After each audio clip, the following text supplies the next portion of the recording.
joining me on the broadcast is Major Mohammad Ali Shah. A very good morning to you, sir. What are your thoughts on this latest incident of terror? Firstly, my condolence goes out to the family of that small little child who the Taliban had killed. Now, it is irrespective whether he was supporting the Pandar ISIS movement or not. The very fact remains that Taliban has killed a child. They have brutally killed a child. It is really, it's not shocking, it's not alarming. It is alarming, yes, but it is, I don't know, my heart goes out to them. It's so painful. And imagine anyone. We all have small children in our families, either siblings or small children or grandchildren. Imagine any terrorist outfit attacking children. So Taliban, I've been saying this from day one, that their bravery is only limited to attacking women, children, unarmed. That is all that they're good at. So it is really, my reaction on this is, it is very, very alarming and disheartening and distressful. And this is totally, unacceptable. But at the end of the day, what goes around comes around. It's karma. This is what is going to come out and bite them ultimately.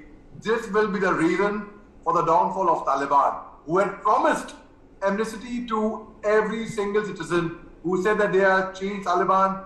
They are not. A leopard never changes spots. So certainly, I really hope and wish that such barbaric regime from Afghanistan goes away very soon. Sir, before coming to power, Taliban had promised that, we'll be a Naya Taliban and things will be different. However, as we can see that the terror continues. At this point, when Taliban is seeking to form a government in Afghanistan, how is this going to lead to acceptance? Because nor the people of Afghanistan, nor the world is going to acknowledge or appreciate what they are doing. Exactly. I foresee a civil war in Afghanistan very soon because they are going to be internal clashes in Taliban. They will ultimately fight for power and bleed each other to death. Already it has started erupting. Now they are, the top brass of Taliban and the foot soldiers are not on the same page at all. They talk something and they do something else.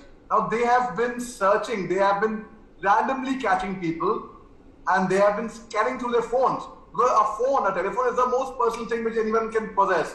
Yeah, that's why people keep a screen lock on it as well. So they are randomly catching people, checking their phones, and even if they get slight bit, there is no proof, but slight bit of hint of the person being connected to the previous government of Afghanistan or the resistance forces or against Taliban's interests, they will not hesitate straight away to kill them. And this is not my statement. These are statements of citizens in Afghanistan which has come to light. So it is really, really painful. It really pains me no end to see the destruction of a country to such an extent. And Taliban is working very, very hard to take the country thousands of years behind, in fact. Right. Now, speaking about the law and justice in that area, the Taliban have come up with their own set of rules.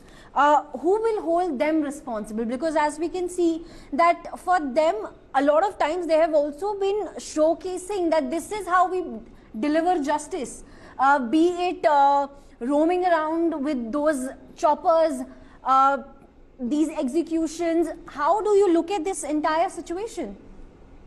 Well, talking about choppers on the lighter side, there's a photograph of a chopper, of a US chopper left behind. And the Talibanis are standing on top of the wings. Rotational appointment.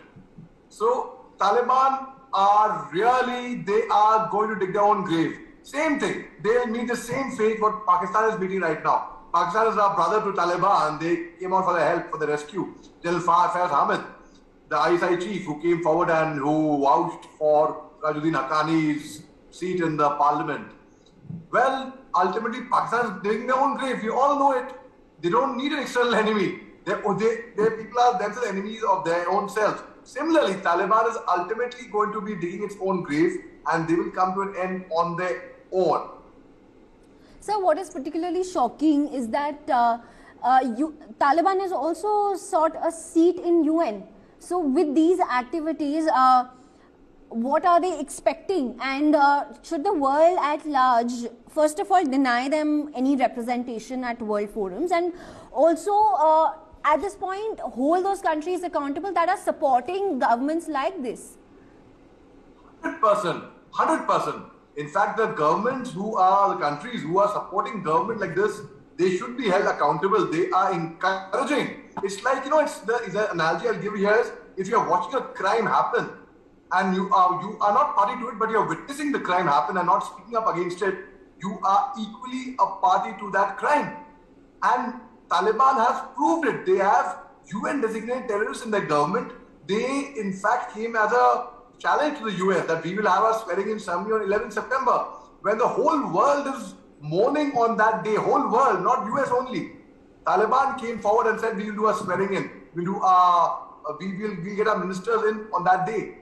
How ridiculous can one get? So, and nothing has been done to Taliban as yet, nothing. And yet they come forward and they have the audacity and the cheek to ask for a seat in the UN.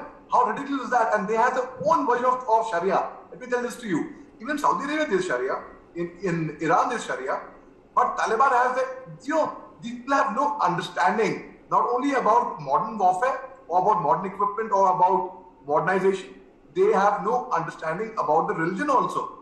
They are the ones who are responsible for spoiling the name of a religion like Islam.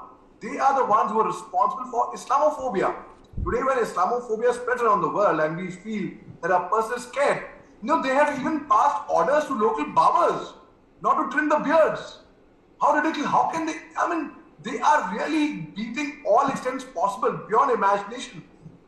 Because they are saying it's against the Sharia, against the Muslim law, that's not the case. That reminds me of a line from a film, which Mr. Nasiruddin Shah says in Khuda ke liye, Deen mein daadi hai, daadi mein deen nahi. The religion says keep beards, but by keeping a beard does not make you religious.